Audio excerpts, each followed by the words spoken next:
সবচেয়ে বড় কবিরা গুনাহ কোনটা তোমরা জানো নাকি? সাহাবারা বললেন, আপনি সব চাইতে ভালো জানেন ইয়া রাসূলুল্লাহ, আপনি বলেন। বিশ্বনবী বললেন, সব চাইতে বড় কবিরা গুনাহ আল্লাহর সাথে শিরক করা। হেলান দিয়ে।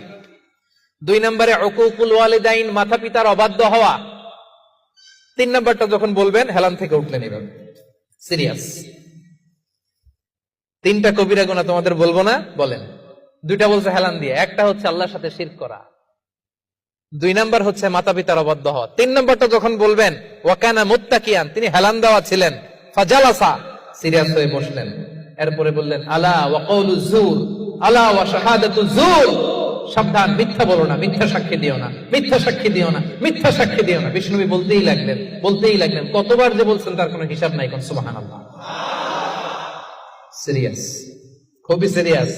কারণ মিথ্যা সাক্ষী সমাজে বাতিলকে প্রতিষ্ঠিত করে, জালিমকে প্রতিষ্ঠিত করে। মিথ্যা সাক্ষী সমাজে অন্যায়কে প্রতিষ্ঠিত করে। চিল্লায় বলেন ঠিক কিনা? মহাপাপ। রহমানের বান্দারা মিথ্যা সাক্ষী দেন। দিবেন কোনদিন মিথ্যা সাক্ষী?